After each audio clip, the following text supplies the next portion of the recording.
Greetings and welcome to Part 3, Chapter 1 of World of Lies. In Part 1, Chapter 10, we met Samuel Prescott Bush, and it's through him that the Bush family name shot up in prominence way back in 1901, when Samuel Bush first hooked up and began working with Frank Rockefeller, which brought along with it strong relationships and friendships with other Wall Street kings, like E. H. Harriman and Bernard Baruch over the years. And in Part 2, Chapter 1 of this series, we looked at Samuel Bush's son, Prescott Sheldon Bush. And like father, like son, he worked with and was best of friends with the next generations of Rockefeller and Harrimans. But Prescott wasn't actually close to his real father, Samuel Bush, instead becoming great friends and business partners and the son-in-law of another early 1900s Wall Street tycoon, George Herbert Walker, marrying Walker's daughter, Dorothy Walker, in 1921. And 3 years later, Prescott and Dorothy would name their second-born son after Dorothy's father, George Herbert Walker Bush. So, a third-generation Bush, with these guys for a father and two grandfathers. What could possibly happen?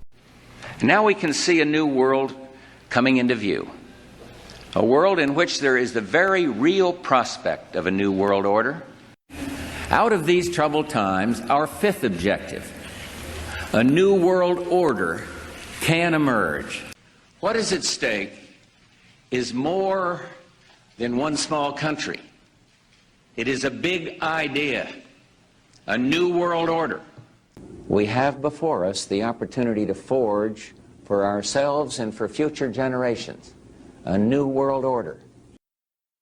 Sounds like George Herbert Walker Bush really wants a new world order. So obviously George H.W. Bush grew up around money and prestige and went to the best schools.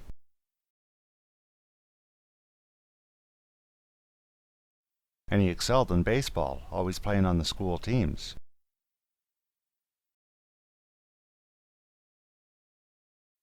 After graduating from Phillips Academy in 1942, and with the United States now in World War II, George Bush would enlist and fight in the Pacific Theater against the Japanese, flying in Squadron VT-51. Reportedly, he was shot down during one mission, but managed to finish his bombing run before going down, and the U.S. Navy fished him out of the sea.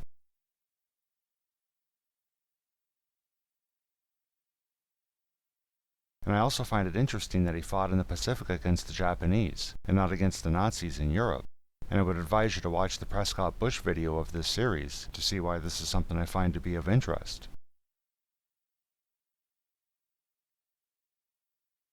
After the war, George H.W. Bush would find himself in Yale, and of course on the baseball team, captain of the team, again. And in 1948 at the National Championships, Bush would get the opportunity to meet the legendary Babe Ruth.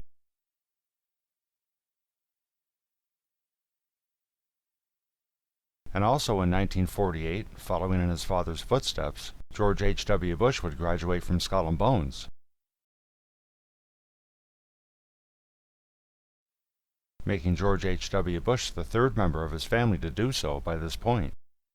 In 1953, his brother Jonathan and cousin George Herbert Walker III would round it up to 5, with even more to come in future generations.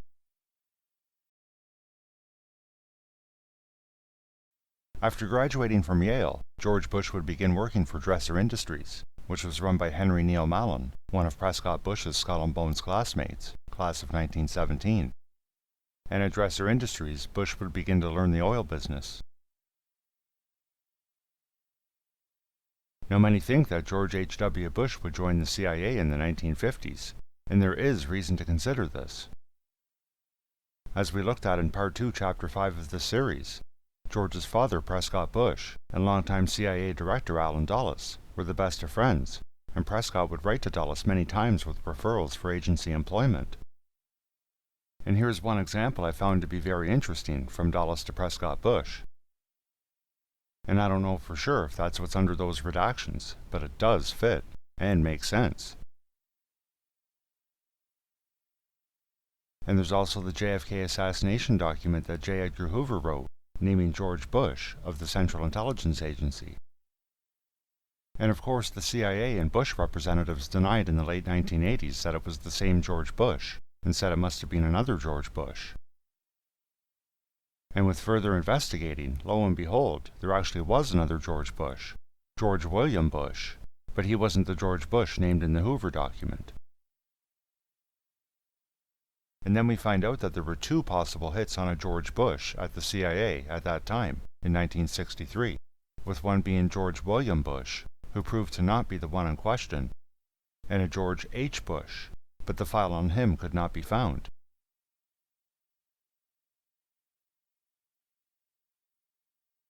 And we also see that Bush's Zapata oil was the product of his collaboration with Thomas Devine of the CIA. Ultimately, we'll likely never know his true, full involvement with the CIA in the 1950s and 60s. But whatever the case, after the sale of Zapata oil, Mr. Bush went into politics. In 1966, Bush would run for Congress in the newly created seat for the 7th Congressional District in Texas. And he would win. He would keep his congressional seat until 1970, when longtime Bush family friend and then U.S. President Richard Nixon would convince George Bush to give up his congressional seat and run for the U.S. Senate. And let's have a look at that. I want very much to be the Republican nominee for the United States Senate on May 2nd. George Bush, the Republican opportunity, the opportunity to win, the opportunity to bring responsible government back to Texas. George Bush, the man for the United States Senate. Vote for George Bush in the Republican primary May 2nd. I certainly hope, and I'll bet you do too, that our children can grow up knowing what freedom really is. When our children go to work, I want them to know the pride of accomplishment that can come only through the free enterprise system, an economy free of federal controls and bureaus. The freedoms we cherish and live with, even in these times of federal intervention, are almost incomprehensible to most of the people of the world. If we have a mission in the world, it is to foster and promote these ideals of freedom so all the people on this globe will understand what it is we value so highly. We can do this only by leading the way to freedom through a strong, firm foreign policy.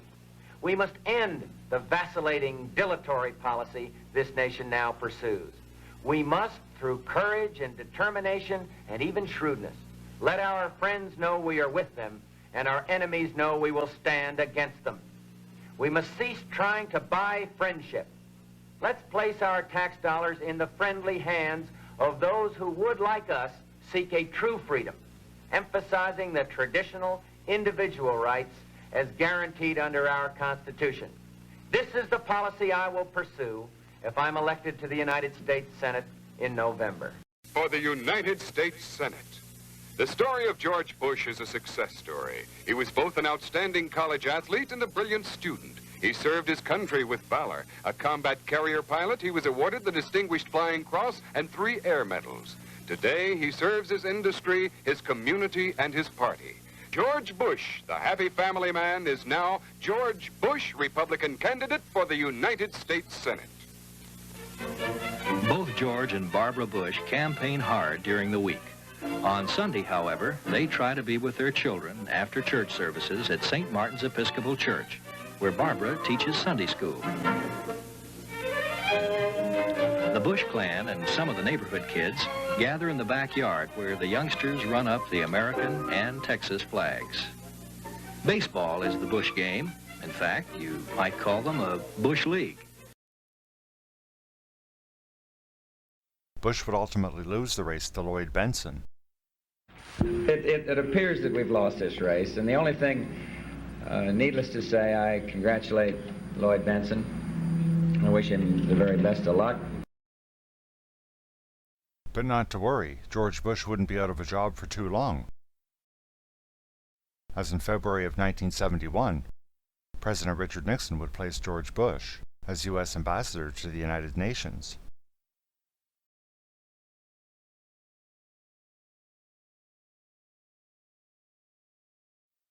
In January of 1973, with Nixon's encouragement, George Bush would become chairman of the Republican National Committee. And here's a letter to Bush from then Congressman and House Minority Leader Gerald Ford. To my very good friend, George Bush, a great GOP chairman, in appreciation, Jerry Ford. And then Ford would go on to be Nixon's vice president in December of 1973, after Vice President Spiro Agnew was forced to resign. With the Watergate investigations in full swing and things looking really badly for Nixon's administration, on August 7, 1974, George Bush would write a letter to Nixon urging him to step down from the presidency. And the next day, Nixon would go on national television to say this: I shall resign the presidency effective at noon tomorrow.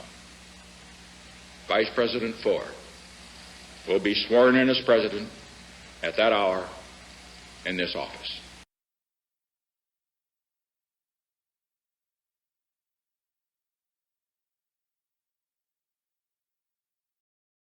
In September of 1974, President Gerald Ford would make George Bush the chief of the U.S. mission to China. They didn't have a functioning embassy there at the time, so Bush's position as chief is like being the unofficial ambassador.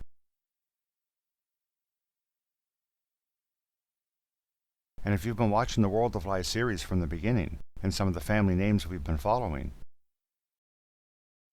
it's interesting to see that Gerald Ford's vice president would be Nelson Rockefeller, as that makes it over 70 years and 3 generations of Bushes working right alongside Rockefellers.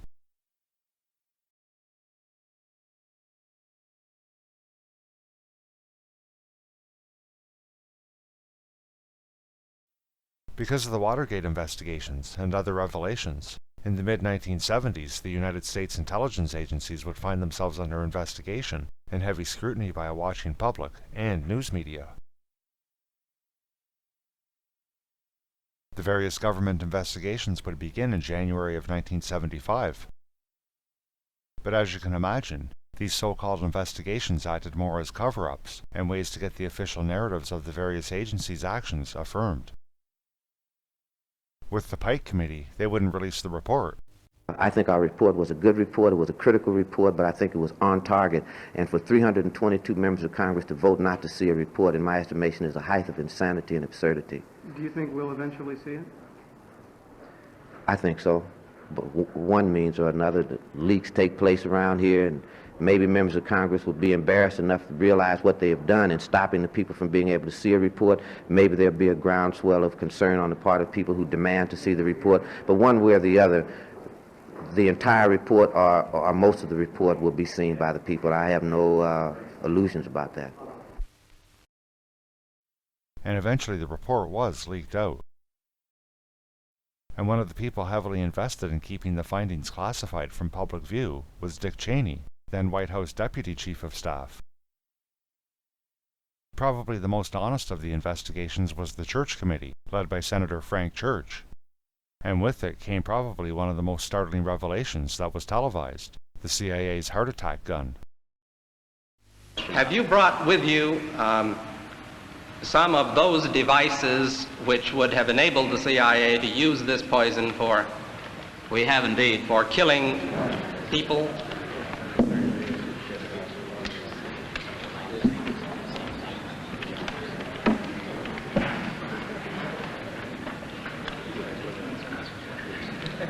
Don't point it at me.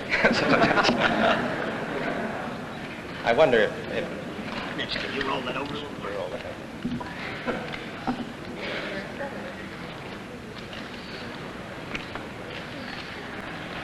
Now, does this pistol fire the dart? Yes, it does, Mr. Chairman. The round thing at the top is obviously the sight. The rest of it is what is practically a normal 45, although it's special. However, it works by electricity. There's a battery in the handle, and it fires a small dart. So that when it fires silently? Almost silently, yes. Very little. What range does it have? 100 meters. 100 meters, I believe, about 100 yards, 100 meters. About 100 meters range. Right. And the dart itself, when it strikes the target, does the target know that he's been hit and about to die? That depends, Mr. Chairman, on the particular dart used. There are different kinds of these flechettes that were used in various weapon systems, and a special one was developed which potentially would be able to enter the target without perception. That was then CIA Director William Colby answering Frank Church's questions. And Colby was giving away too many secrets. So President Ford fired him and replaced him with George Bush. And at the same time, we see Donald Rumsfeld becoming United States Secretary of Defense. And Dick Cheney would get promoted up to White House Chief of Staff.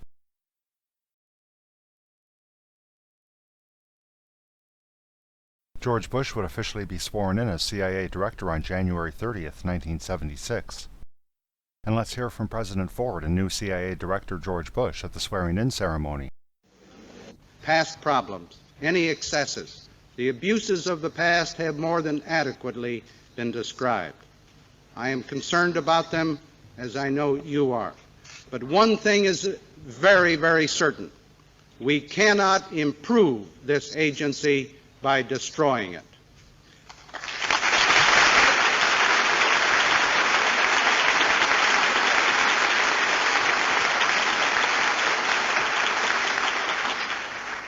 Let me assure you also, I have no intention of seeing the intelligence community dismantled, its operations paralyzed, or its effectiveness undermined. The administration fully intends to safeguard the effectiveness of this agency, the confidentiality of its information, and the lives and honor of its agents and employees. I pledge to you that no politics, no policy bias will color the collective judgment of the CIA. This is the way you want it. This is the way the CIA operates, and this is the way our country must have it. Shortly after becoming CIA Director, George Bush would appear on the television show Meet the Press. Meet the Press, the world's oldest network television program, is a public affairs presentation of NBC News. Our guest today on Meet the Press is George Bush, the new director of the Central Intelligence Agency. Some of your predecessors have had, as head of the CIA, what moved you to take on the job? Well, I said this at the Senate hearings, and perhaps the times are a little cynical that people may not understand this. I felt a sense of duty, sense of obligation. I was asked to do it without great background of chance to debate it. I was in China at the time, and I feel that if you're called on to serve, you ought to serve, and it's a tough job. I've been very pleased at the quality of the people I've found out there already at the Langley headquarters of the CIA, and indeed in the whole intelligence community. And I recognize it's controversial, but I think it's fundamentally important. I think I can do it with integrity, and had inculcated into me early, as many people have, a sense of service, and it's no more complicated than that. Well, do you think you'll be successful in rehabilitating the CIA in the eyes of Congress, the American people? I hope so, sir. But I think many instances, frankly, I think you'll find less use of covert activity. I think there's an awareness now that it's much better to approve things in public. I have the comforting feeling that the American people support the concept of a strong CIA and a strong intelligence community. I don't understand the concept that people should feel, out of moral outrage or anything else, the right to go peddle secret documents. Give them away or peddle them. I don't like that concept. If the classification is wrong, let's fix the classification system. The question is of national security. Are you defining national security to mean the reputation and prestige of the CIA? Well, listen, come to think of it, I could make a case for that being important to national security. Here's Senator Frank Church's thoughts on George Bush becoming CIA Director. This investigation is reaching its final stages. I'm surprised that the President chose this moment to dismiss Mr. Colby, because the removal of the present director and the installation of a new director can only have a disruptive effect. on the investigation. Well, it doesn't fall within the jurisdiction of my committee to pass upon his nomination. But I would say this, that though George Bush is a nice guy and everyone likes him, who knows him, I know of no particular reason why he is qualified for this post. And it is odd on the face of it back in 1976. With no internet, it wasn't common public knowledge that Bush's father, Prescott Bush, and former longtime CIA director Allen Dulles were the best of friends for decades. And at that point, any CIA-referenced documents with the name Bush on them hadn't yet been declassified. So from Frank Church's point of view, like most people at the time, they would wonder why a guy with supposedly zero connections to the CIA and had been working in China for the last 2 years would be the choice to become the new CIA director. But of course now, with so much information available to us, we can more easily understand the choice. At any rate, Bush would only be CIA director for a year, as Jimmy Carter would win the 1976 election and become president, and he would appoint Admiral Stansfield Turner as the new CIA director.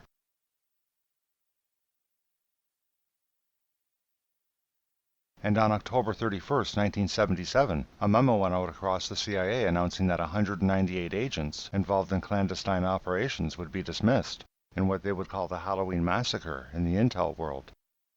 And this was part of a program to eliminate up to 800 positions. And because of the House and Senate investigations, the CIA would find itself with severe restrictions on what they could do, which prompted the creation of entities like the Safari Club, made up from intel agencies from countries like pre-revolution Iran, Egypt, Saudi Arabia, France, and more.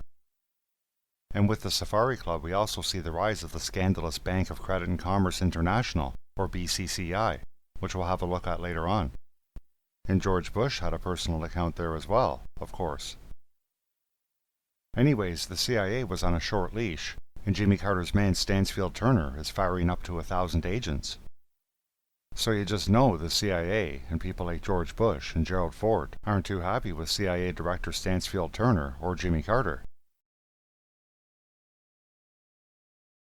On May 1st, 1979, George H.W. Bush would announce he's running for president in the 1980 election.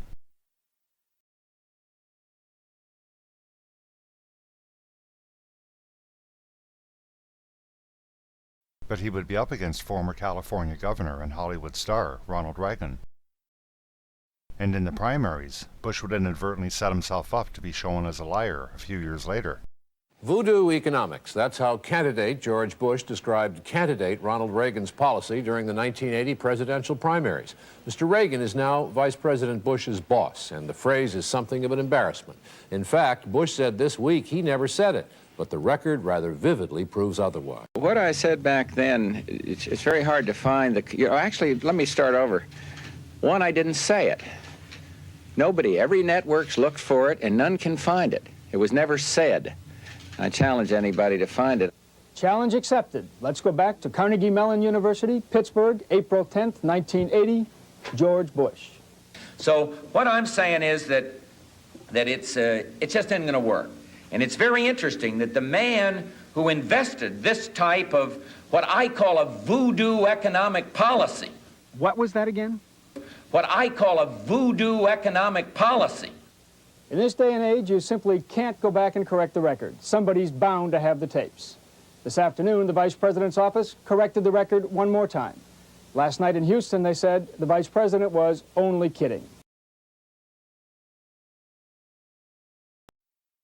Certain major events happened across the globe in 1979 and in 1980 that would change the world for decades to come, and most people don't realize it.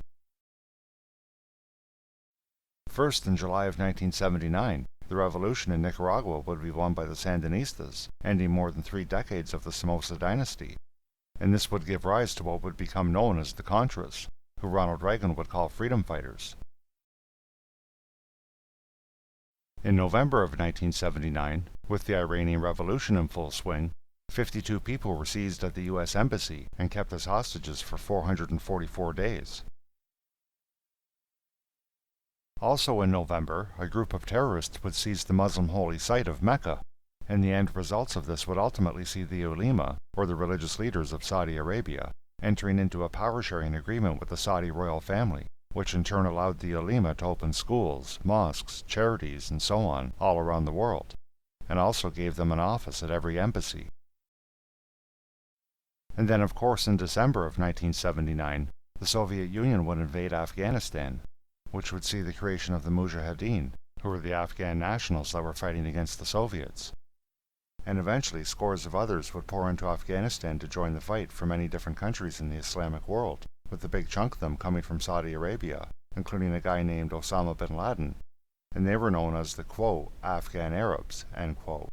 And they would go on to form the base, or Al-Qaeda, as they were more commonly known in the 1990s. And then the calendar would flip to 1980. In March of 1980, still during the Republican primaries, we can see that the CIA very strongly supports Bush's candidacy.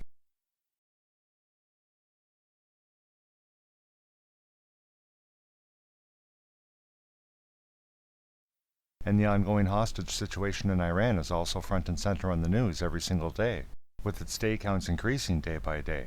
And then day 174 would bring terrible news. Operation Eagle Claw was a rescue attempt of the hostages in Iran on April 24, 1980, but it ended in tragedy with the deaths of 8 U.S. servicemen. And then President Jimmy Carter would go on television at 7 in the morning to let the nation know what happened. Late yesterday, I canceled a carefully planned operation which was underway in Iran to position our rescue team for a later withdrawal of American hostages who've been held captive there since November 4th. Equipment failure in the rescue helicopters made it necessary to end the mission. As our team was withdrawing after my order to do so, 2 of our American aircraft collided on the ground following a refueling operation in a remote desert location in Iran. Other information about this rescue mission will be made available to the American people when it is appropriate to do so. There was no fighting, there was no combat, but to my deep regret, 8 of the crewmen of the 2 aircraft which collided were killed, and several other Americans were hurt in the accident. The helicopters appear to have landed first, 6 of them, no evidence of more. Beside each, a telltale stack of empty cans revealed that their occupants had had time for a meal. Inside the belly of one helicopter that remained intact, guns, bullets, first aid, camouflage, radio equipment. Outside, refueling pumps, but no sign of lights to guide other craft down. After the helicopters had landed, but before the inferno, a tanker moved towards the landing site. We met its driver, who we found inspecting what had been his vehicle. He explained he'd been driving when he heard a gunshot, felt the bullet hit his tanker. Then something hit his front wheels, and he stopped. Then he saw 2 men in combat jackets, Americans, on their bellies moving with guns. A bullet shattered his windscreen, the glass cutting him about the eye. He jumped from the tanker as it burst into flames. It appears he had met an American outpost several hundred yards from the landing site. They'd sought to use his flaming truck as a roadblock to discourage other traffic. He then ran away, never saw flames in the distance, and put the time at 10:30 last Thursday night. The crash happened later. It was to result in the devastation of one of the massive transport planes and one of the helicopters. This is the core of the tragedy. First impressions might suggest that this is simply the wreckage of the giant C-130 transport plane. But this is the entire rotor assembly of one of the American helicopters that were involved in the rescue attempt. It was parked over here, and it was when it took off on a mistaken bearing that it sliced into the Hercules plane. That, at least, is the version that has flowed from America in the past few days. But a combination of factors that we found suggested the possibility that the Hercules had in fact ploughed into the helicopter. The ruts left behind in the aftermath of landing appear to have swerved to miss another helicopter. The reverse thrust of the plane's huge propellers blowing sand forward around the cockpit in pitch darkness may have persuaded the pilot that he'd passed the last helicopter. The propellers on the impact side are in smithereens, as if they hit something static whilst still in motion. Yet the helicopter blades are practically intact, suggesting they were not rotating. The molten aluminium marked the intense heat of the blaze which followed, so intense that no American could get near to drag clear the bodies in the wreckage. The strong implication that this plane had brought the helicopter's lifeblood, without which now the mission was doomed: the fuel. 100 yards away, the only other tracks left by a plane, those of another Hercules, the plane by which the Americans were now to escape. There was no sign that any other craft landed, only 2 planes and 6 helicopters here then. So what happened to the others? Did they land elsewhere? Amid frantic moves to leave, the Americans splashed jet fuel on their grounded craft. They fired into some of them. 3 caught fire and were totally destroyed. 2 survived. 1 was even started by the Iranians themselves late last night. The bus people they let go. These terrified country folk fled the blaze, their worldly possessions left in a heap beyond the carnage. And the Americans, crammed desperately into the belly of one surviving plane, lifted off, comforting 4 desperately burnt compatriots, abandoning a scene of utter hopelessness, and leaving behind any chance of rescuing 50 hostages held 400 miles beyond these desert wastes. John Snow, News at 10, at the American crash site in Iran. And something I find very interesting is that Major General Richard Secord was involved in that failed mission. And then Major Oliver North was also a part of the mission as well. And also in 1979, the CIA's Donald Gregg was assigned to the National Security Council, which is where Oliver North worked. So remember these 3 guys, as we'll see them again coming up.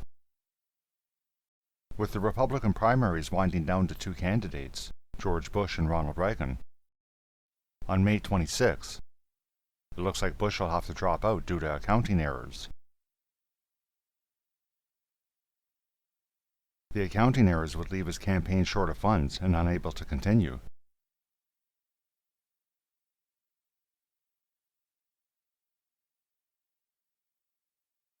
And on May 27th, George Bush would withdraw from the race and throw his support behind Ronald Reagan, giving him the Republican nomination.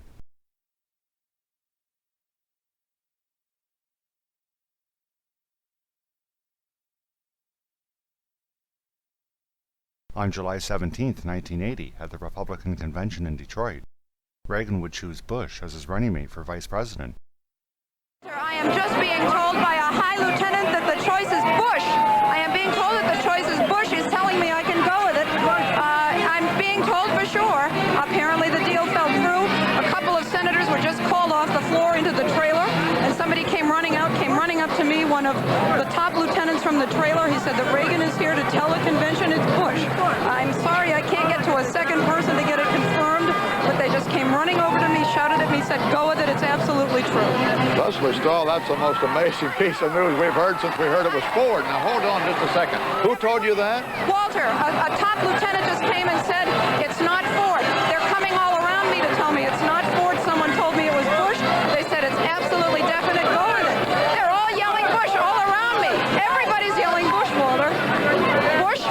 They're telling me Bush, Walter. Reagan lieutenants, men with colored hats all around, telling me Bush. Well, they better bring the adrenaline up here to the anchor booth. Okay, Leslie, we'll wait developments.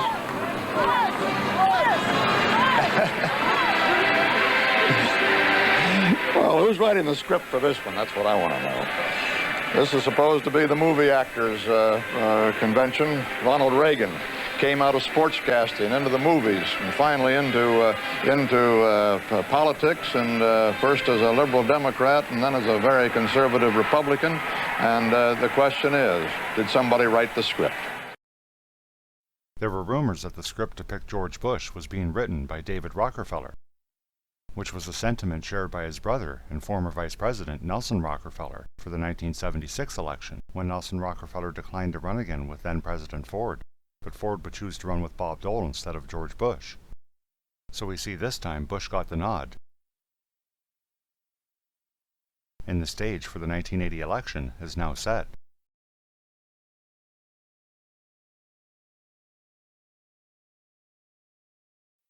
And that sets the stage for perhaps the biggest scandal of all time.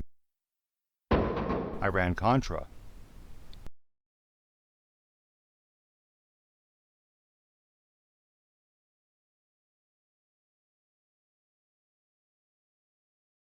Have you ever heard of the Iran-Contra scandal? No, I'm sorry. No, I haven't. No. You No? have a nice day. No. I have not heard of that. No, is that something big? No. Yes. Yes. Do you remember what it was about? No. What was it about? Do you remember? Nuclear weapons, I believe. Iran was about the army going in and trying to take away the oil, isn't it? It was about Oliver North was taking funds from selling arms to Iran to use to fund the Contras in I'm going to say no, it's not Nicaragua. You got it! So it's pretty incredible that only 25 years after the events, most people hadn't even heard of Iran-Contra. And today it's probably even fewer. In 1987, the Iran-Contra hearings were nationally televised, with Oliver North becoming a bona fide celebrity. The scandal even had its own set of trading cards. And today, hardly anyone even knows the scandal happened, and the few that do really have no idea what it actually entailed. Remember what the last guy said in that last clip?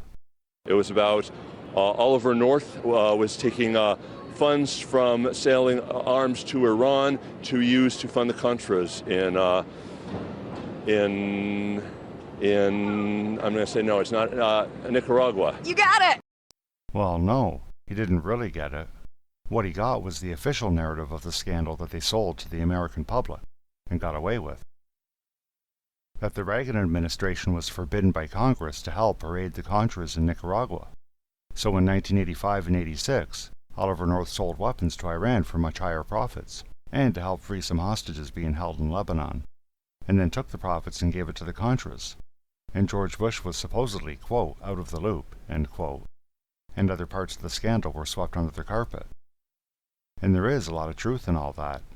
But the real truth is that Iran-Contra was two completely different and separate scandals, with a bunch of other scandals mixed in there as well. But the Iran and Contra parts were publicly exposed within a month of each other in late 1986. And all of it actually began during the 1980 election. In a scandal with a name that originated a political term called October Surprise. This is where the true history of Iran-Contra begins.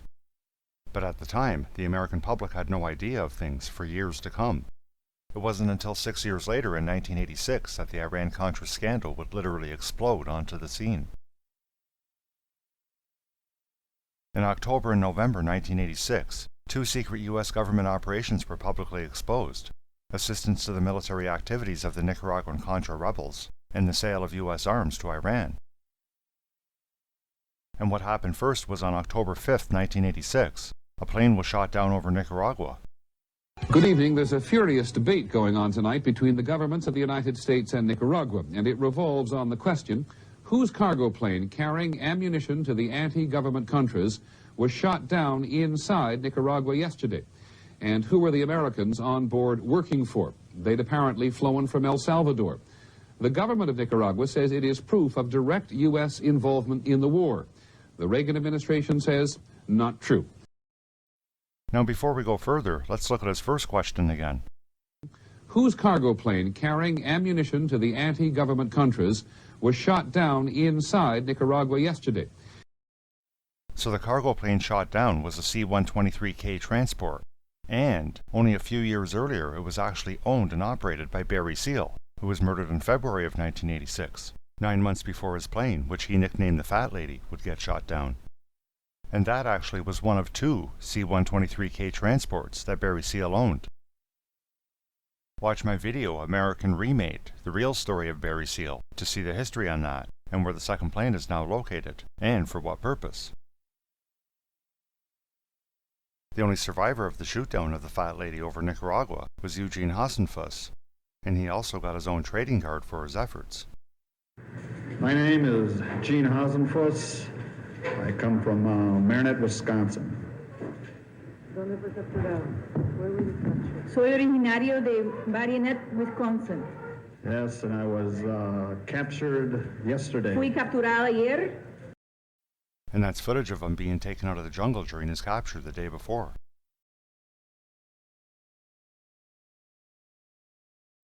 And of course the US would immediately deny any involvement.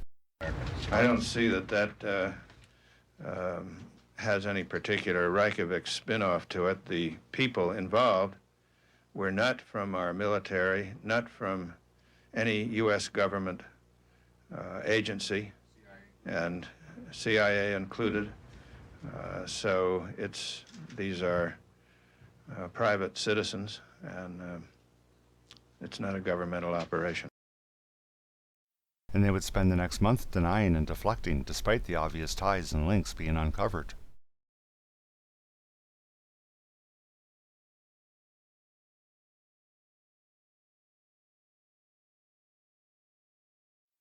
And then on November 3rd, a Lebanese newspaper broke the story that the US had sold arms to Iran. And as the weeks went by, the Reagan administration was really coming under heavy scrutiny. They were already caught sending arms to the Contras, which was illegal because of the Boland amendments, and now they were caught sending arms to Iran, which again was illegal due to the sanctions on Iran placed by the United States to begin with. So things don't look too good for the Reagan administration at this point, until someone in the administration figured out a way to put a positive spin on all of it. And thus on November 26, 1986, Iran-Contra was born.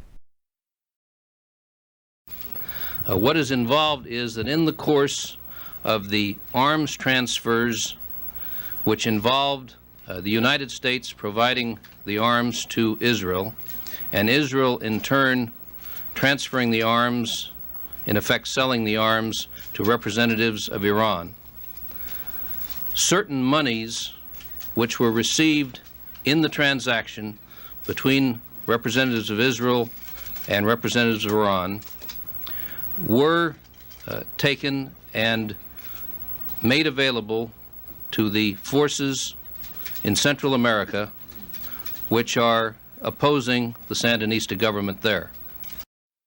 The positive spin being that the U.S. sold weapons and supplies to Iran in 1984, 85, and 86, with the expectations that Iran would help gain the release of some of the hostages being held in Lebanon.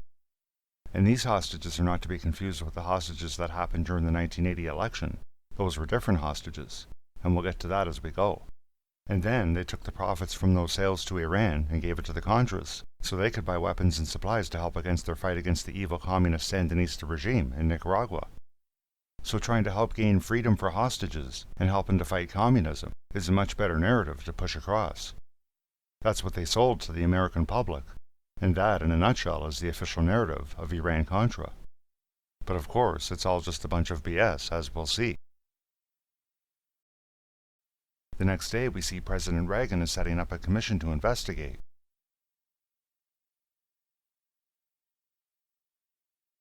And this was called the President's Special Review Board, more commonly known as the Tower Commission, after its chairman, longtime Texas Senator John Tower, who was also on the Church Committee of the 1970s. And the Tower Commission was the first major investigation into Iran-Contra, officially beginning on December 1st, 1986.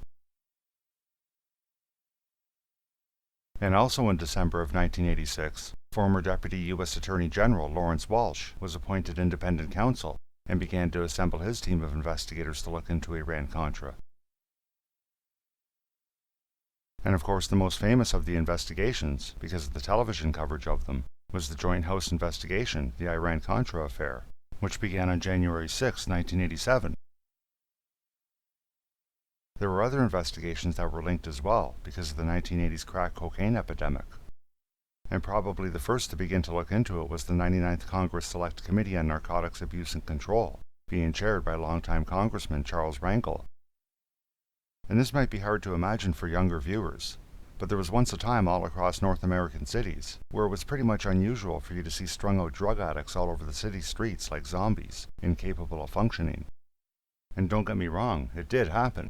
There indeed were strung-out drug addicts in the 1970s, but just not armies of them stretching out into the suburbs, and they were mostly heroin addicts, which was actually on the downswing as the 1970s progressed. Of course, this was due to the withdrawal from Vietnam and the Golden Triangle.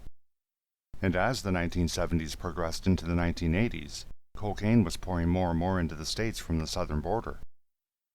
And in 1986, Congressman Charles Rangel, chairman of the committee, would issue this statement. Almost a year ago to this day, the Select Committee on Narcotics held a hearing on cocaine abuse and the federal response. At the time of our hearing last year, crack was virtually unheard of. Over the past year, however, the crack cocaine crisis has exploded. So imagine that. In 1985, they hadn't encountered crack as a problem yet. And yes, crack was spreading around in the major cities since as early as 1983, but it was not yet a household name. And for myself, being born in 1968, I remember this all playing out. I remember the 1970s and Vietnam being a big deal. And yes, seeing heroin addicts, though very rarely. I was a kid. And I also remember the rise of cocaine and then the explosion of crack. And the terminology we had for those new armies of strung-out zombies was crackheads, and there were a lot of them. Anyways, the crack epidemic of the 1980s was a byproduct of Iran-Contra. And another committee called the Senate Subcommittee on Terrorism, Narcotics, and International Operations began looking into it beginning on June 25, 1986. This would be more commonly known as the Kerry Committee, named after its chairman, Senator John Kerry. And by 1988, John Kerry came to some very interesting and shocking conclusions. Subcommittee on Narcotics, Terrorism, International Operations will come to order. From what we have learned these past months, our declaration on war against drugs seems to have produced a war of words and not action. Our borders are inundated with more narcotics than at any time ever before. It seems as though stopping drug trafficking in the United States has been a secondary U.S. foreign policy objective, sacrificed repeatedly for other political and institutional goals, such as changing the government of Nicaragua, supporting the government of Panama, using drug-running organizations as intelligence assets, and protecting military and intelligence sources from possible compromise through involvement in drug trafficking. And we'll come back to all this in a bit, but by early 1992, the only investigation still going on was Lawrence Walsh's independent counsel investigation. And in my opinion, he actually was trying to get the truth out, and we'll get to that later on as well. But where it all began. After years of information, misinformation, rumors, and so on spreading throughout the public, the news, and even Congress, the October Surprise Task Force was created on February 5, 1992, to look into the allegations of deals being made with Iran during the 1980 election. So even though this is the point of origin of it all, it was the last aspect of Iran-Contra to be officially investigated. And who's the chairman of the October Surprise Task Force? Longtime Indiana Congressman Lee Hamilton, who also just happened to be the chairman of the Iran-Contra Affair Joint Investigations, which were really more of a cover-up than an investigation. And considering his conclusions from the Iran-Contra affair, it's pretty easy to see how this investigation will end up. So let's go back to the 1980 election to understand how this all began. And remember, in November of 1979, during the Iranian Revolution, the U.S. Embassy was taken over, and 52 Americans were taken hostage, which continued into 1980. Then in March of 1980, in a White House memo, we can see that Iran's Ayatollah Khomeini rejects absolutely President Jimmy Carter's proposals for the release of the hostages. And then in April of 1980, President Jimmy Carter authorized a failed rescue attempt that resulted in the loss of 8 U.S. servicemen. Then in July of 1980, we see Ronald Reagan wins the Republican nomination, and he picks George Bush as his running mate. And their campaign director is longtime OSS and CIA spy master, William Casey. And now meet Barbara Honegger, who was part of the Reagan-Bush campaign in 1980 as an analyst, and wrote the book October Surprise, which was published in May of 1989. And she explains the main point behind the October Surprise investigation. The most important thing to come out of the hearings is what didn't even get asked at the hearings, and that was Ronald Reagan cut a deal with Iran before the 1980 election to send arms to Iran in exchange for Iran's agreeing to delay the release of our 52 hostages. To note, the term October surprise came from the Republicans, who were worried that Jimmy Carter would cut a deal with Iran to release the hostages in October, just before the election, thereby giving him a boost in the polls. All I know is there's a concern, not just with us, but I think generally amongst the electorate. Well, this Carter's a politically tough fella. He'll do anything to get reelected, and let's be prepared for some October surprise.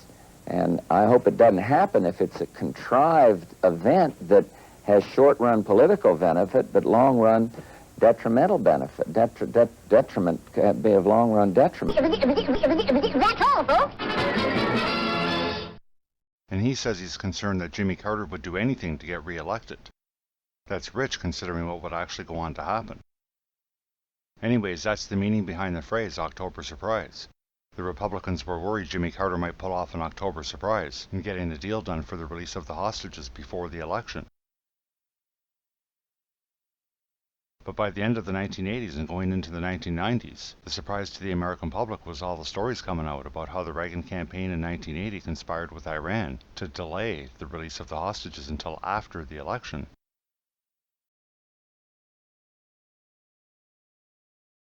And we had gone up to April, early April, I think, if my memory's right, working with the President, Bonnie Sauter, and we had arranged a secret code, whereas if the Iranians agreed to let the hostages go, Bonnie Sauter would say a certain paragraph that was innocuous in nature in one of his public statements, and then I would respond 5 hours later with another paragraph that the public wouldn't think was important, that would confirm our end of the deal. Bonnie Sauter gave a positive paragraph in his speech, and at noon that day in Washington, I gave the positive response in my speech. As you know, the President of Iran announced early this morning that the American hostages will be transferred from the militants to the care and the protection of the Iranian government. This action, if taken, will be a positive step. But then we were informed by President Bonnie Sauter later that the Ayatollah Khomeini had reversed the decision and the hostages would not be released. This was early in April. So it was after that that we put into effect the first hostage rescue mission, knowing that they would not be released. It's within that general time frame, late March, early April of 1980, that preliminary discussions are said to have taken place between William Casey on one side and two Iranian arms dealers, brothers, Cyrus, who is now dead, and Jamshid Hashemi. Casey, says Jamshid, was looking for a contact with a high-ranking Iranian, someone close to the Ayatollah Khomeini. The Hashemi brothers agreed to act as go-betweens. As Jamshid recalls it, the response from Tehran came very quickly. The Ayatollah Khomeini had authorized an old associate, a senior cleric by the name of Mehdi Karoubi, to meet with Casey. But the meeting that was approved in April didn't occur until late July. The failed hostage rescue attempt may have been a factor. At the center of this controversy, of course, is a man who died in 1987, William Casey. He can no longer answer the charges that are leveled against him. But what about those who were close to him? His family, friends, former members of his staff. They have provided an unusual degree of cooperation. But what we have learned from them simply adds more fuel to the allegation that Mr. Casey could indeed have participated in negotiations with Iranians in Madrid during the summer of 1980. So there were two sets of meetings in the summer in Madrid at the end of July and in mid-August. And a third meeting would take place in October in Paris, which we'll get to. But as for where William Casey was during the July and August meetings... But an alibi is exactly what is missing for 3 crucial days, July 27th, July 28th, and July 29th. On these days, there is no trace of Bill Casey. His former secretary, Barbara Hayward, can find no record of any transaction, no meals, no appointments. There are no interviews with the Reagan campaign chairman in any newspaper we've been able to trace. None of his aides has any record of any meeting or conversation with Casey during that time. So what's the significance? In late July and in mid-August, William Casey's whereabouts cannot be confirmed. And both of those times correspond to the times that we know the Hashemi brothers were in Madrid. But is it really possible that the campaign chairman for the Republican presidential nominee would leave the country at such a time? One source that confirms just such a possibility comes from the 1980 Reagan campaign itself. We found this story buried on an inside page of the New York Times of July 30th, 1980. The story is about the complaints of a New York Right to Life group over George Bush's selection as vice president. What's the significance? The story quotes a Reagan spokesman who says William Casey plans to open negotiations with this group when he returns today from a trip abroad. This from a newspaper story 11 years ago, when no one dreamed that the question of Bill Casey's travels would ever become the subject of controversy. In November of 1991, both Newsweek and the New Republic, both conservative-leaning outlets, would come out explaining that William Casey was attending a conference at London, England's Imperial War Museum on July 28th and 29th, so therefore he couldn't have attended any meetings with the Iranians. And everyone else followed suit, and October Surprise was declared a myth, a conspiracy theory to be discounted. Now meet journalist Robert Perry. He was the first to report on the Contras and cocaine way back in 1985, and in 1991 he was working on the October Surprise story for Frontline. And he was like a pit bull with a bone, not letting go of this story for decades, literally, as we'll see. But back in 1991, when Newsweek and the New Republic put their stories out about William Casey being at a conference in London on the days in question, Robert Perry actually went out to the museum in London and went through the sign-in lists, and discovered that on July 28th, William Casey didn't show up to the conference until 4 p.m. This would leave Casey plenty of time to attend a morning meeting in Madrid, which is only a couple of hours away. But, of course, no one was interested, and in January of 1993, the October Surprise Task Force would release the report, stating, "There is wholly insufficient credible evidence of any communications by or on behalf of the 1980 Reagan presidential campaign with any persons representing or connected with the Iranian government, or with those holding Americans as hostages during the 1979-1981 period. There is no credible evidence supporting any attempt or proposal to attempt by the Reagan presidential campaign or persons representing or associated with the campaign to delay the release of the American hostages in Iran. Similarly, the task force found no evidence establishing that Reagan campaign manager William J. Casey was in Madrid rather than in London attending the conference. So, that would be that. Case closed. But not for Robert Perry. And his patience and perseverance would pay off in 2011, while he was looking through the documents and records of the Bush Presidential Library, where he would find this memo written by Paul Beach in November of 1991 about a meeting he had with Ed Williamson on the subject of October Surprise. And Ed mentioned only a cable from the Madrid embassy indicating that Bill Casey was in town for purposes unknown. So how about that? William Casey went to Madrid after all. Of course. In 2013, Robert Perry would email a copy of the memo to October Surprise Task Force and Iran-Contra Affair Chairman, Lee Hamilton, and then did a telephone interview with him. Former Representative Lee Hamilton, who oversaw 2 congressional investigations into Ronald Reagan's secret dealings with Iran, says a key piece of evidence was withheld that could have altered his conclusion, clearing Ronald Reagan's 1980 campaign of allegations that it sabotaged President Jimmy Carter's hostage negotiations with Iran. In a phone interview on Thursday, the Indiana Democrat responded to a document that I had emailed him revealing that in 1991, a deputy White House counsel working for then-President George H.W. Bush was notified by the State Department that Reagan's campaign director, William Casey, had taken a trip to Madrid in relation to the so-called October Surprise issue. We found no evidence to confirm Casey's trip to Madrid, Hamilton told me. We couldn't show that. The Bush 41 White House did not notify us that he did make the trip. Should they have passed that on to us? They should have, because they knew we were interested in that. Asked if knowledge that Casey had traveled to Madrid might have changed the task force's dismissive October Surprise conclusion, Hamilton said yes, because the question of the Madrid trip was key to the task force's investigation. If the White House knew that Casey was there, they certainly should have shared it with us, Hamilton said, adding that you have to rely on people and authority to comply with information requests.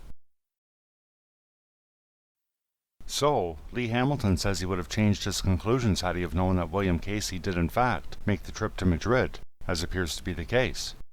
But I'm not so sure I believe him, as not only was he the chairman of both the October surprise and the Iran-Contra congressional investigations, which appear to be more like cover-ups than investigations, but he was also the vice chair of another controversial investigation, the 9/11 Commission.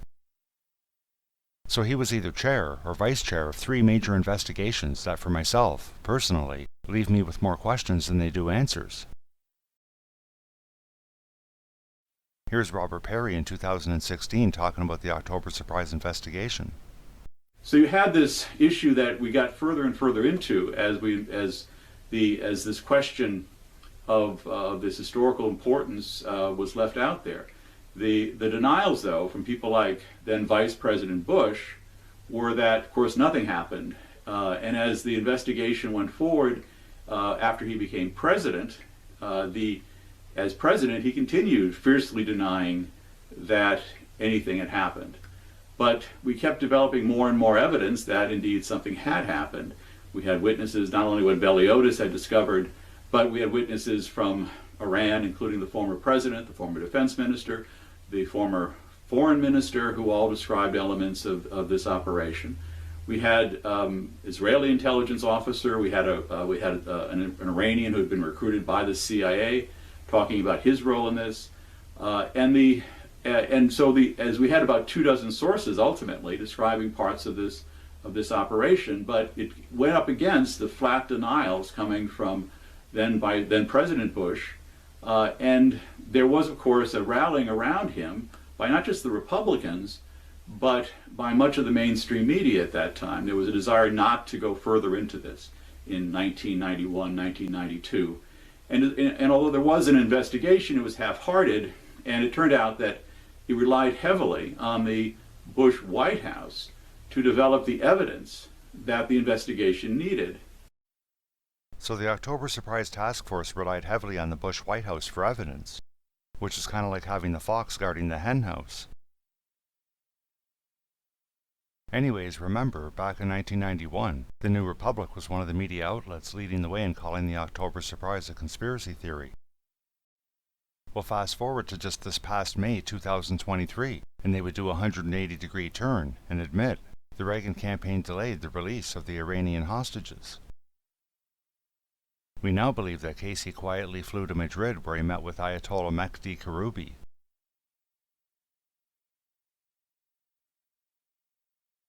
And it would seem that all of the mainstream media got the same memo in March of 2023, as they all now agree that the Reagan campaign did indeed delay the release of the hostages. In total, there were 3 sets of meetings with William Casey and the Iranian representatives, 2 in Madrid in July and August, and another in Paris in October, which we'll get to in a minute.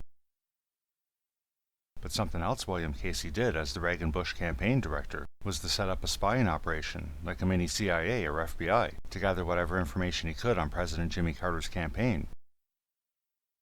Casey himself revealed the existence of the operation in July 1980 to reporters at the Republican Convention in Detroit, and it was aimed at discovering whether Carter planned any October surprise. One aspect of it began in September of 1980, involving Rear Admiral Robert Garrick, who was monitoring Air Force bases for signs of activity that might signal a deal being done between Iran and President Carter.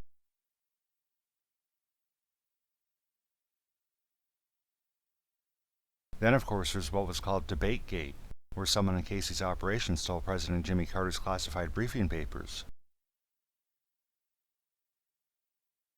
And interestingly, James Baker, longtime Bush ally and part of the Reagan-Bush campaign, said he got the documents from William Casey.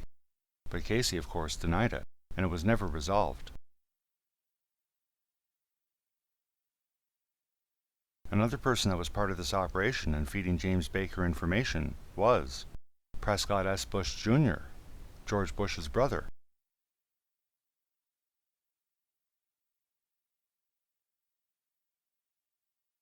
And here, on September 3rd, 1980, he's telling James Baker, "Herb Cohen, the guy who offered help on the Iranian situation, called me yesterday afternoon. He cannot come out now and say that Carter is going to do something on Iran in October, because he said everything is a contingency plan that is loose and fluid from day to day." So Herb Cohen was brought in by Jimmy Carter to help during the hostage crisis. And here he is dealing with the Reagan campaign through George Bush's brother, Prescott.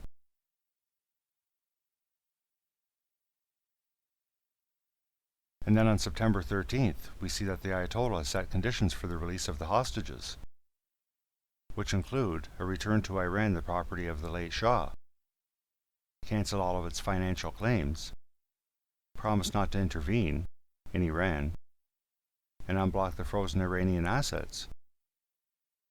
And this could end up being the October surprise the Reagan-Bush campaign were worried about.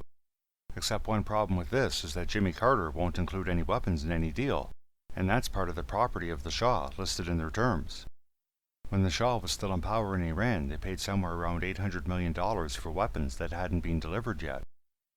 And this is a very important point, as for decades under the Shah's rule, Iran's military equipment was all pretty much US made, so any ammunition, spare parts, and so on would need to be replenished by the United States. And what happens next becomes so extremely beneficial to the Reagan-Bush campaign that I believe it's more than just mere coincidence. On September 22, 1980, Iraq under Saddam Hussein would launch an attack on Iran, which began an 8-year-long war between the two countries. They've previously had plenty of skirmishes and battles along the border over the years, but this was an all-out offensive.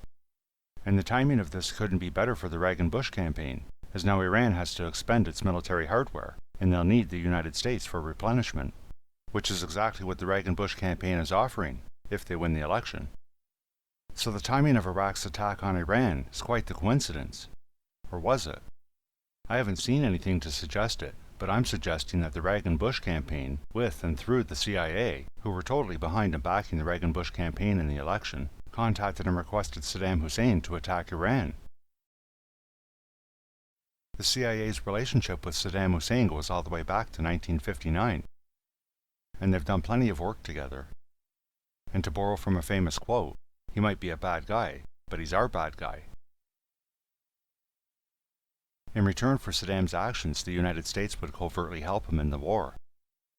And this was yet another scandal under the umbrella of Iran-Contra, called Iraqgate, which we'll get to later on. And I just want to point out that I don't know for sure that the Reagan-Bush campaign and/or the CIA encouraged Saddam Hussein to attack Iran, but it's something I see as being very plausible. But irregardless of why, the attack put Iran in the position of needing military resupplies, something Jimmy Carter is reluctant to do. Plus, Iran still has negative feelings of mistrust towards Carter because of his failed rescue attempt earlier in April. So this is all working out to the benefit of the Reagan and Bush campaign. And now there's still one more meeting to have between the Reagan-Bush campaign and Iran in October, where they'll hammer out the final deal. And one in Paris, France, before the 1980 election in October of 1980, where George Bush, then vice presidential candidate, Richard Allen, who became Reagan's first national security advisor, Donald Gregg, who became Bush's national security advisor and still is, passed millions of dollars to the Iranians to delay the release of our 52 hostages an additional 76 days.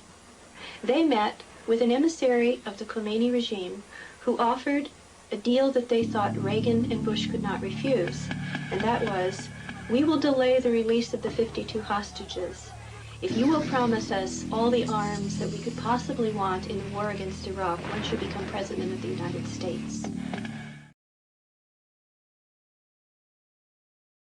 Was I ever in Paris in 1980? Definitively, definitely, no. And of course, no. What do you expect him to say? Do you really think he would ever admit to delaying the release of the hostages? Of course he's going to deny everything. And remember, they're only just finally looking into this in late 1991 and into 1992, when Congress formed the October Surprise Task Force. So the allegations that the Reagan-Bush campaign conspired with the Iranians to delay the release of the hostages are being investigated 12 years after the events in question. And again, we can thank investigative journalist Robert Perry for shooting down a Bush alibi for where he was on October 19, 1980. Leonard Buck Tanis was the only Secret Service agent on Bush's detail for October 19, 1980, who claimed to recall another dubious part of Bush's alibi mentioned in the Secret Service reports: a morning trip to the Chevy Chase Country Club. Relying on Republican sources, friendly journalists reported that Bush had been playing tennis that morning at the club, but the tennis alibi collapsed when it was discovered that rain had prevented tennis that morning. And from another article by Robert Perry 2 weeks earlier. After his Chevy Chase story was debunked, Tanis, a Secret Service official who was known to be personally close to Bush, withdrew it.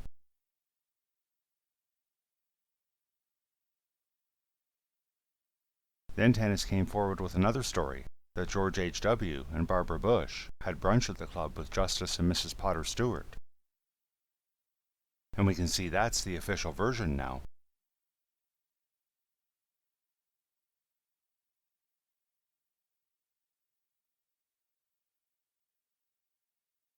Except, when Robert Perry called Mrs. Stewart, she told him that they had never had brunch with the Bushes at the Chevy Chase Country Club. So there goes that alibi. Then there's this Secret Service report for Bush's whereabouts on October 19, 1980, with Buck Tanis' name on it, which says there's no residence report, and other reports are missing as well. There were a lot of witnesses who came forward with claims of the meetings taking place, including the head of French intelligence.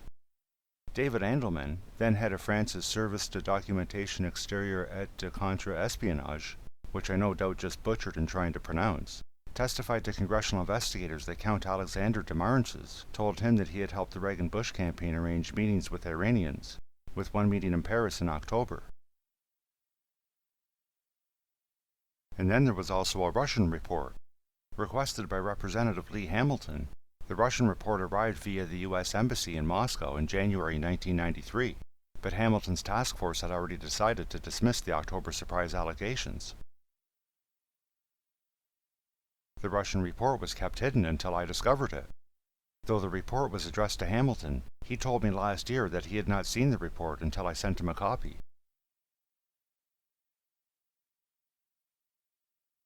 And here's a copy of the Russian report that's very hard to read, but here's what it says. According to available information, the chairman of the Reagan election campaign, William Casey, in 1980 met 3 times with representatives of the Iranian leadership, in particular with the arms dealers Jamshid and Cyrus Hashemi. The meetings took place in Madrid and Paris. At the meeting in Paris in October 1980, in addition to Casey, Robert Gates, at that time a staffer of the National Security Council in the administration of Jimmy Carter, and former CIA Director George Bush also took part.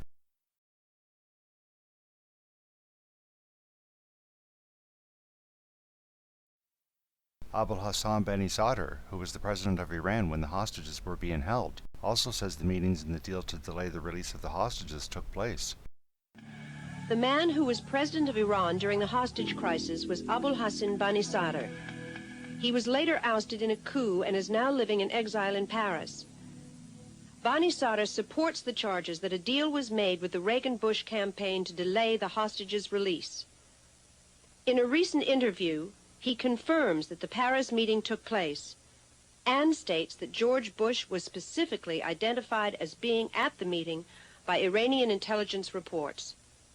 Also identified were Monikar Ghorbanifar and Albert Hakim, who later emerged as key middlemen in the Iran-Contra scandal.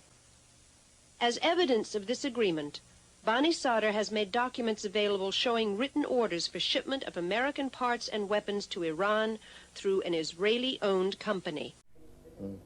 Certainement, il y avait un deal secret entre les mollahs iraniens et les candidats Reagan et Bush pour retarder les otages, la libération des otages contre beaucoup de choses. Parmi ces beaucoup de choses, c'est les armes. Oui, à mon avis, il faut une tête de CIA pour organiser ce dealing secret. Et cette tête n'était pas Reagan, c'était Bush. Donc, à mon avis, c'est Bush qui a organisé tout ça. Mais est-ce que celui était présent? Il y a des sources qui disent oui. That for political gain, I would assign an American to captivity 1 minute longer than necessary, I think is a vicious personal assault on my integrity and my character as president. The CIA's Donald Gregg reportedly attended the meeting in Paris as well. And remember, at the time, he was assigned to the National Security Council since 1979. The October Surprise Task Force in 1992 issued a subpoena for Gregg to appear. At that point in time, he was stationed in South Korea. On June 23, 1992, Gregg wrote to the State Department telling them, "I have learned that the committee attempted to subpoena me to appear on 24th of June in connection with their so-called October Surprise investigation. I have no concrete plans to return to the U.S. at this point." The next day, Associate White House Counsel Janet Rehnquist wrote a memorandum for White House Counsel C. Boyden Gray, telling him, "Based on my discussions with Judd Best, Gregg's counsel, and Gardner Peckham, I believe that we should not request that Gregg testify next week." So why would they not want Donald Gregg to testify? And one reason might be found in independent counsel Lawrence Walsh's investigation. On July 24, 1990, the FBI administered a lie detector test on Donald Gregg and asked him 5 questions. 4 of the questions relate to later events of Iran-Contra, but question number 3 asked, "Were you ever involved in a plan to delay the release of the hostages in Iran until after the 1980 presidential election?" After the examination, it was the opinion of the FBI examiner that Gregg's negative responses to each of the above questions indicated deception.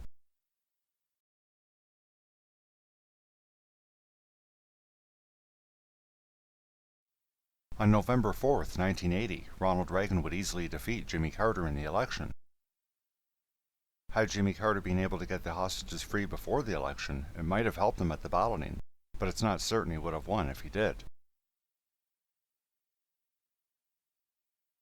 And on January 20th, 1981, Ronald Reagan would officially become President of the United States, with George Bush as his Vice President. Been so much of the time, Walter, we simply don't know. We follow Here's the new Vice President of the United States, George Bush, 57 years old, successful oil operator from Midland and Houston, Texas. Fought hard for the presidential nomination, but and went right down to the last of the primaries in a valiant effort. He thought that he had unseated the favored candidacy of Ronald Reagan in the Iowa primary, the first in the nation, but from there on out, from New Hampshire on, it was downhill for him. He then accepted vice presidential nomination handed to him by the president-elect at Detroit in that dramatic night when it was thought that Gerald Ford might be the running mate for a brief time. UPI bulletin, I think they'd be cheering that outside here too, well, except for that old lady who was introduced to us earlier down there. I don't know that anybody's tuned in to events in the outside world. And this is the family Bible being held by Mrs. Bush. I, George Herbert Walker Bush. I, George Herbert Walker Bush. Do solemnly swear. Do solemnly swear. That I will support and defend the Constitution of the United States. That I will support and defend the Constitution of the United States. Against all enemies, foreign and domestic. Against all enemies, foreign and domestic. That I will bear true faith and allegiance to the same. That I will bear true faith and allegiance to the same. That I take this obligation freely. That I take this obligation freely. Without any mental reservation or purpose of evasion. Without any mental reservation or purpose of evasion. That I will well and faithfully discharge. That I will well and faithfully discharge. The duties of the office. The duties of the office. On which I am about to enter. On which I am about to enter. So help you God. So help me God. God bless you, George.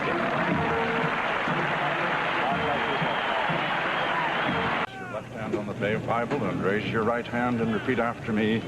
I, Ronald Reagan, do solemnly swear. I, Ronald Reagan, do solemnly swear that I will faithfully execute the office of President of the United States. that I will faithfully execute the office of President of the United States. And will, to the best of my ability, And will, to the best of my ability, preserve, protect, and defend preserve, protect, and defend the Constitution of the United States. the Constitution of the United States. So help you God. So help me God. May I congratulate you, sir.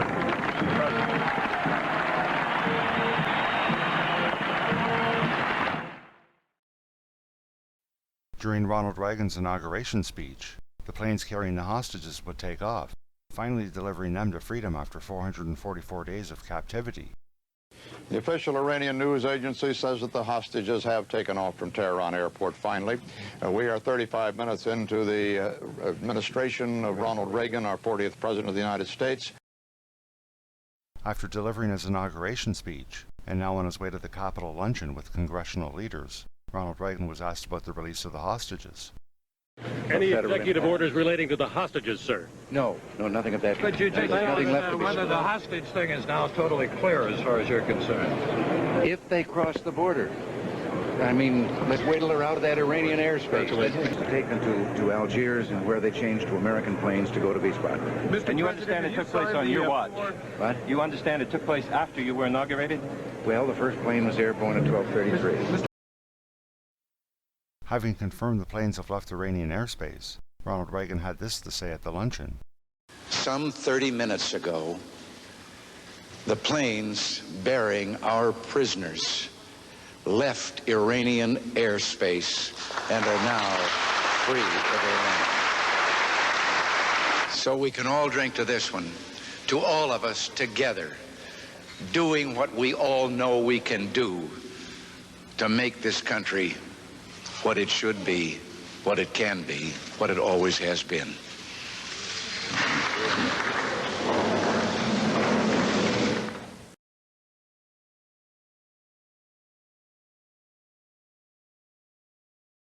Although Ronald Reagan never attended any of the meetings, he most definitely knew what was going on. I did some things actually the other way to try and be of help in getting those hostages. I felt very sorry for them and getting them out of there.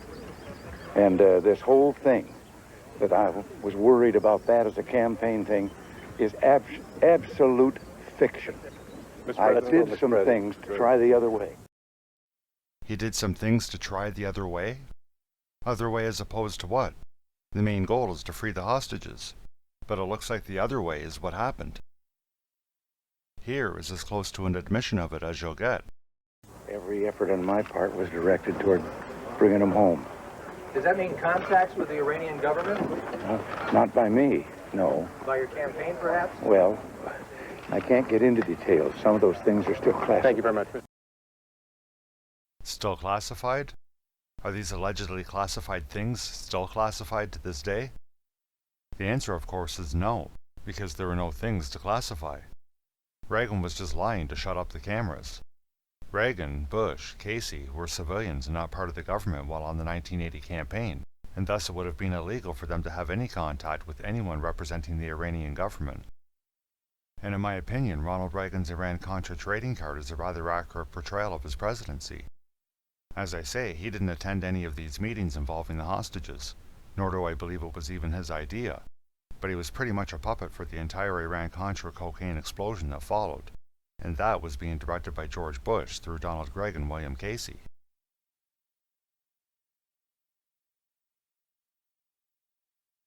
Now let's have a look at a historical timeline of events that's led to the current political relations between the United States and Iran. And the current state of affairs actually begins way back in World War II, when in August of 1941, Britain and Russia invaded Iran for its location and its resources. And despite the headline here, Iran put up little resistance. And by September of 1941, Britain forced the King of Iran, Reza Khan, or Reza Shah Pahlavi as he would be named later, to abdicate the throne to his son, Mohammad Reza Pahlavi, who would be the new Shah, or King, of Iran. In April of 1951, the Iranian government asked the Shah to appoint Mohammad Mossadegh as Iran's prime minister, which he did. And by June of 1951, we see Iran, being led by the actions of Mossadegh, is nationalizing Iran's oil and ordered the seizure of the British Petroleum Company, famously known as BP. So of course that's not going to sit too well with Britain, who feverishly fought the move, but to no avail.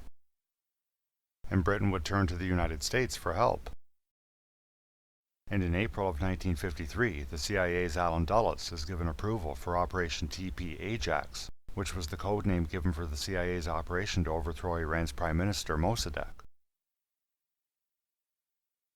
On August 17, 1953, while battles are raging in the streets of Iran, with Mossadegh's supporters gaining the upper hand against government forces under the Shah, who's also being supported by the CIA, the Shah would flee Iran, fearing all was lost and he would be overthrown. The next day, the son of former U.S. President Teddy Roosevelt, Kermit Roosevelt, who was the CIA's chief officer in the Middle East operating from Tehran, Iran, is ordered to leave the country in a U.S. State Department cable, but refuses, and instead sends out a series of instructions to the forces still available to him and the remainder of the Iranian military that was still loyal to the Shah, and they would quickly turn the tide. And on August 19th, Mossadegh is arrested, and that's the end of him in nationalizing the oil. With things now safe for him, the Shah returns to Iran, and with the support from every U.S. president all the way to Jimmy Carter.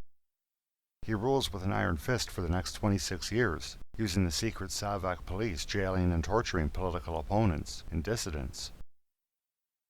And during these years he would of course purchase enormous amounts of military equipment from the United States, which would become a major issue when the Iranian Revolution happened, which took place between 1978 and 1979. And the Shah would flee the country yet again, and the Ayatollah Khomeini would become Iran's supreme leader. In November of 1979, student groups loyal to the Ayatollah stormed the U.S. Embassy in Tehran and took everyone hostage, which began the Iranian hostage crisis that lasted for 444 days. In July of 1980, during the U.S. presidential elections, Ronald Reagan wins the Republican nomination in the primaries and chooses George H.W. Bush as his running mate for vice president. And former OSS spy William Casey, who has been Reagan's campaign manager all along, remains in that position. And at the end of July, Casey would meet with representatives of Iran in Madrid, in the first of a series of meetings that would ultimately end in a deal with the release of the hostages being delayed, and not being released until Ronald Reagan officially became President of the United States, which wouldn't be until Inauguration Day on January 20th, 1981. In the next month, in August of 1980, Casey would again meet with the Iranian delegation. And we know a deal hasn't been reached yet, as there's still yet another meeting to take place in October, and Iran is still negotiating with Jimmy Carter, albeit they're playing hardball. And then on September 22, 1980, Iraq would invade Iran, which works out perfectly for the Republican campaign, as Iran suddenly needs weapons and supplies for the US-made military equipment. So in the October meeting, which is purportedly attended by William Casey, George Bush, Donald Gregg, and Robert Gates, the deal is hammered out that Iran will hold the hostages until Reagan officially becomes president, and in return, the US will supply Iran with the weapons they need for their war with Iraq. Also attending some of these meetings are arms dealers Manichur Gurbanifar and Albert Hakim, who we see much more involved in the later weapons deals in 1985 and 1986. And then in November of 1980, Ronald Reagan wins the election, meaning George Bush would become the vice president and William Casey would become the CIA director. And then on January 20th, 1981, Ronald Reagan would officially be sworn in as the 40th President of the United States of America. And minutes after Ronald Reagan is officially sworn in as president, the hostages are released from Iran. And of course, as per the deal, the weapons shipments would begin almost immediately, using Israel as a proxy. But I've learned since then that almost immediately after I did leave the White House, that those supply pods and other military equipment shipments did resume.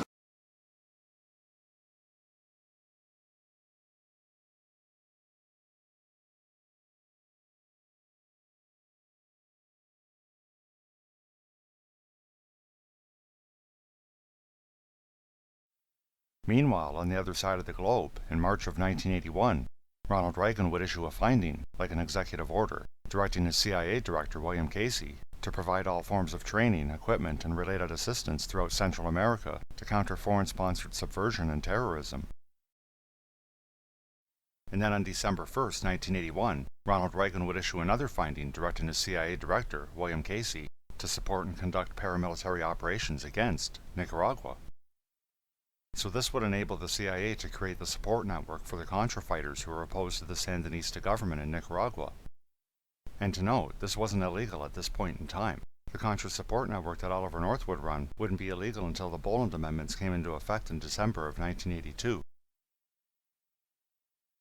So as we can see, Iran-Contra began in 1980 and 1981, and they're actually two different and separate scandals that wouldn't be combined until they got caught in late 1986.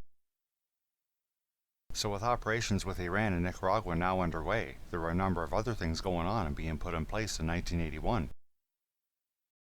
And before we get into that, let's go to March 30th, 1981, and the assassination attempt on President Ronald Reagan. It doesn't make much sense, Henry. He puts you here and then he runs around with a big tongue.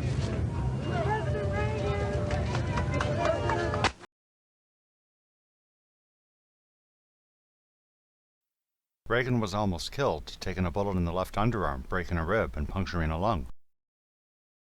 The would-be assassin, John Hinckley Jr., would be apprehended immediately. One aspect of the assassination attempt that came out pretty much right away was that John Hinckley Jr. had an obsession with teen actress Jodie Foster, and somehow assassinating the president was a way for him to impress her.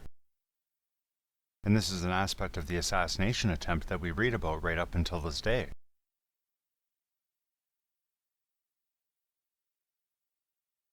But let's have a look at a couple of other aspects of this attempted assassination. This donut shop near the motel was visited by Hinckley, who reportedly waited for a phone call here each day, even though he had a phone in his motel room. The nature of the calls is not known. Some suggest CIA involvement. But irregardless, that is pretty weird. John Hinckley Jr. taking phone calls at a payphone outside his hotel room each day, even though he has a phone in his room? It was never determined who was making the calls. Anyways, here's another aspect of the assassination that you might not have heard about that's pretty much unbelievable, but true. A touch of irony. The young man walking with the elder Hinckley is 30-year-old Scott Hinckley, John Jr.'s brother. He and Vice President Bush's son, Neil, are friends. They had planned to have dinner together in Denver tonight. The plans have been canceled.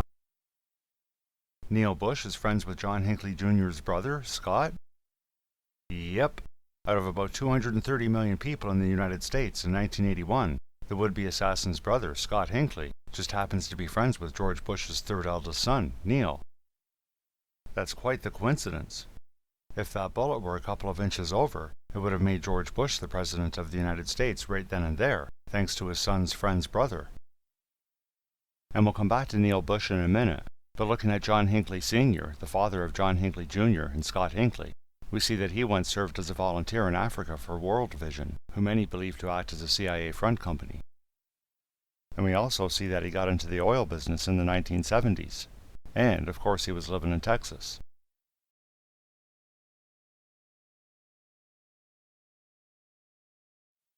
Back to Neil Bush. He's saying he knew the Hinckley family because they had made large contributions to the vice president's campaign. And that would be George Bush's campaign in the Republican primaries when he was running against Reagan in early 1980. Sharon Bush, Neil Bush's wife, would also tell the media the same thing.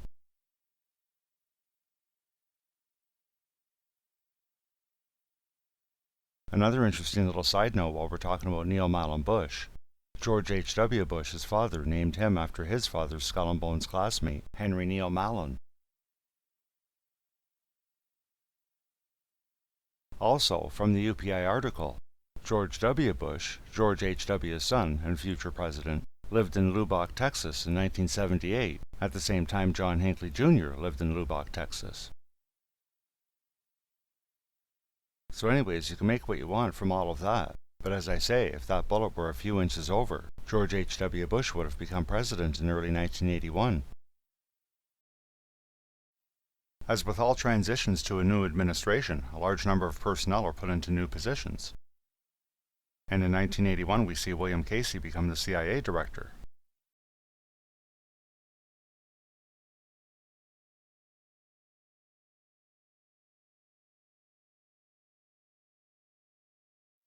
Caspar Weinberger would become the United States Secretary of Defense.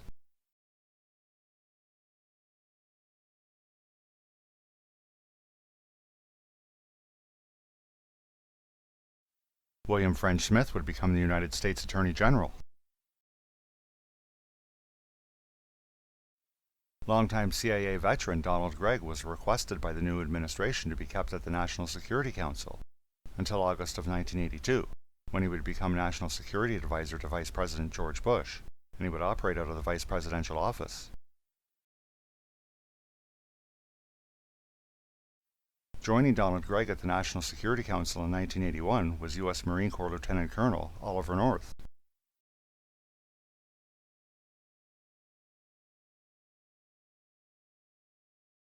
We also see Elliott Abrams joining in 1981 as an Assistant Secretary of State for International Organization Affairs.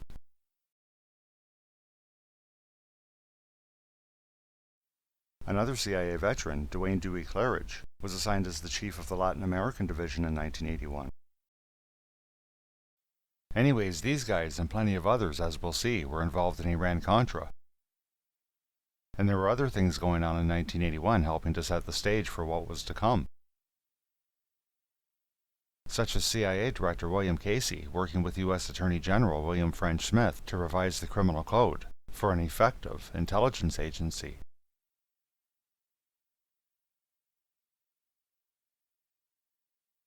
They had been working on this through 1981, and by February of 1982, United States Attorney General William French Smith writes to CIA Director William Casey, thanking him for his draft he sent, with proposed changes in the procedures, and he tells William Casey that these proposed changes are acceptable, and that he signed off on them.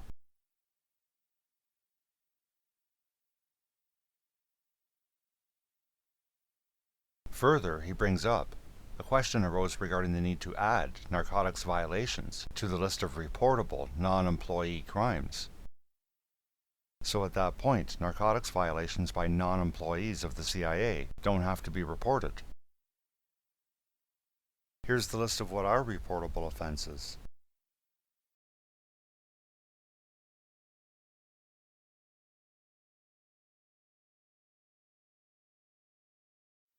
Then Smith goes on to cite some of the other provisions and acts, and then states, in light of these provisions and in view of the fine cooperation the Drug Enforcement Administration has received from CIA, no formal requirement regarding the reporting of narcotics violations has been included in these procedures.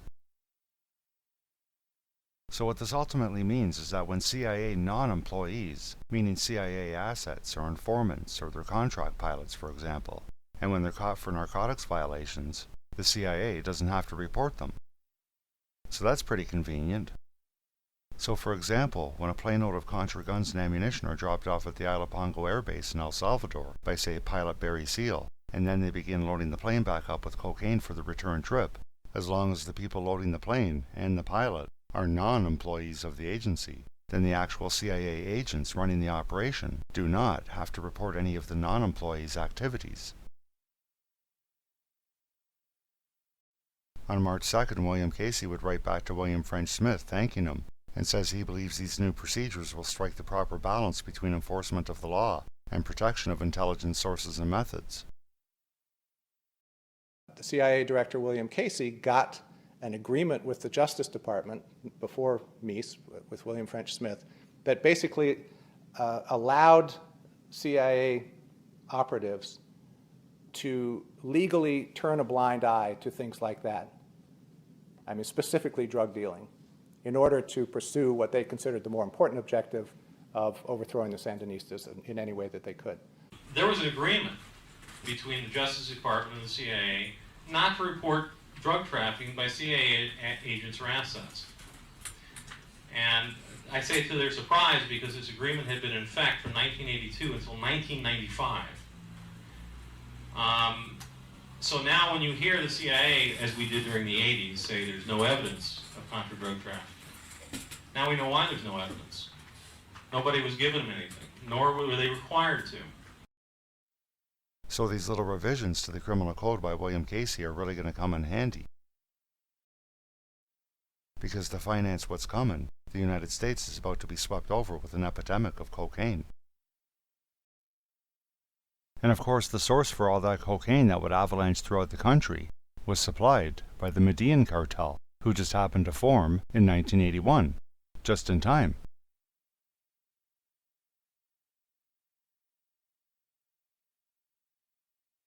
And how to get all that cocaine, enough to create a crack epidemic across the entire country, into the country to begin with? Well, William Casey had that covered too.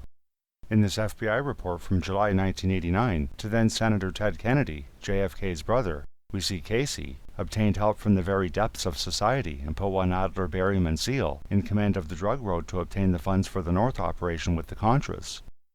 The agency had used Seal since 1981 as a contact man. And I can tell you that they used Barry Seal long before that as well.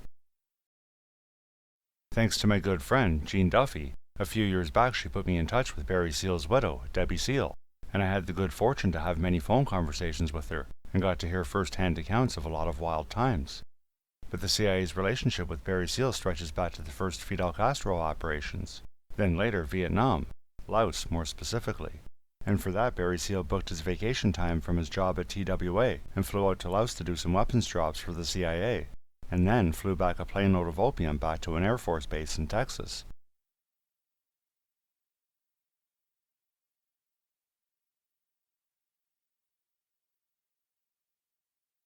Anyways, before we go any further, let's have a quick look at the past. And remember, I pointed out that the scandal known as Iran-Contra began during the 1980 election, which is true for the Iran side of things. But for Nicaragua, the direct genesis for that conflict actually began way back in the 1930s. And if you've been watching the series from the beginning, then you know the history we're going to have a quick look at. Since the early 1900s, the United States have been sending in the Marines, including the young Smedley Butler, to ensure the U.S. and Wall Street's preferred Nicaraguan president retains the presidency. The Brown Brothers banking empire is one of the principal Wall Street brokers involved, completely dominating the country's financial systems, among other industries. But by 1927, General Augusto Sandino had enough and began a revolution. And as the revolution turned from months into years, we see Brown Brothers is still running the country's finances and keeping the people poor, while the natural resources are being sucked out of Nicaragua right into the pockets of Wall Street. For a while there was a truce, which was called off in 1931, and the revolution would continue. And now here's another link that comes into play. Brown Brothers and Company and W.A. Harriman and Company in December of 1930 would merge and become Brown Brothers Harriman and Company.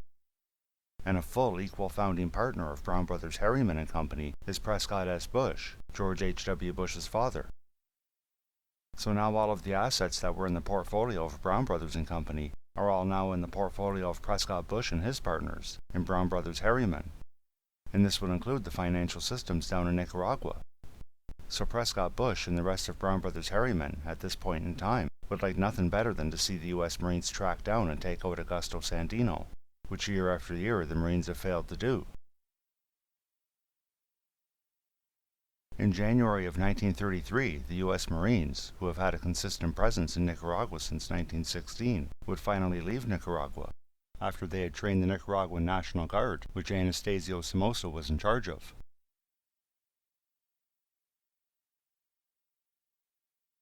And the next month, in February of 1933, a peace agreement is made between the Nicaraguan government and Augusto Sandino and his forces.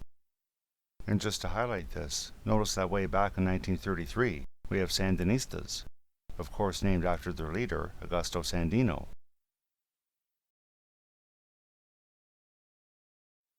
A year later, in February of 1934, with the peace still holding, Augusto Sandino was invited to the presidential palace in Managua to continue talks on furthering the peace process. At the end of the night when he was leaving in a car, Augusto Sandino and his brother, Socrates Sandino, and 2 generals were ambushed and shot and killed by the Nicaraguan National Guard.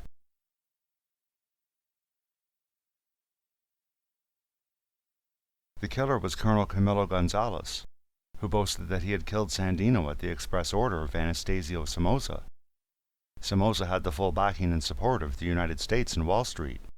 They didn't order the killing of Sandino, of course. That was fully on Somoza himself, but his Wall Street managers certainly approved. Anastasio Somoza intended to take over Nicaragua for himself, and he knew that Augusto Sandino, his one-time friend and colleague, would oppose him and be a problem. So he killed him. And then he began his takeover of the country. Nicaragua's president at the time was Juan Sacasa, and he was the uncle of Anastasio Somoza's wife, Salvadora, which is likely why Somoza didn't kill Sacasa, but Sacasa was pretty much subordinate to Somoza, who officially became president in 1936. Anastasio Somoza had the full support of the United States and Wall Street, and between him and his 2 sons, the Somoza dynasty would rule Nicaragua with an iron fist for the next 43 years. Until 1979, when the Sandinistas would finally put an end to the Somoza dynasty and run Anastasio Somoza Debayle out of the country.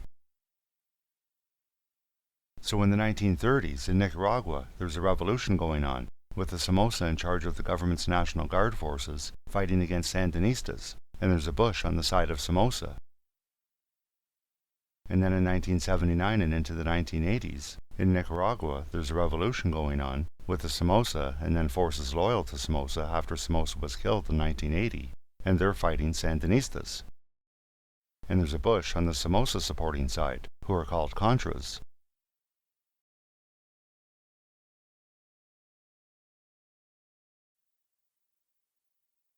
So, with Reagan and Bush coming into the White House, and Reagan authorizing CIA Director William Casey to direct operations against Nicaragua, the Contra side of Iran-Contra was up and running, being directed by the CIA. And as we saw, when Barry Seal's former plane was shot down over Nicaragua while delivering weapons to the Contras on October 5, 1986, the story exploded all over the news. Followed a month later by news reports out of Lebanon that the U.S. was selling arms to Iran to make a deal to free hostages, thus dragging the Iran side of Iran-Contra publicly into the picture.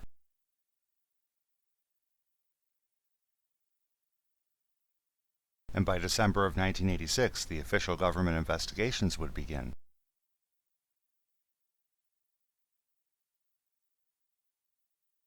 But there was another investigation and lawsuit that began long before December of 1986.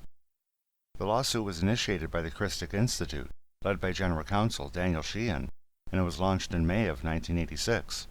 And it featured pretty much the whole cast of main players in the Iran-Contra scandal as defendants, as well as some people the government investigations didn't bother to investigate, such as longtime CIA chief Ted Shackley, who in the suit says he was working with Vang Pao, the Laotian general who worked with the CIA and trafficked massive amounts of opium into the United States during the Vietnam War. And in a rather fitting admission, listen to what Major General Richard Secord had to say about working with Vang Pao. Did you work with Vang Pao? Sure, all the time. What was your relationship? I was his supplier of air, therefore he stayed in close contact with me. Were you in charge of supplying Air America planes? For the tactical air operations, yes.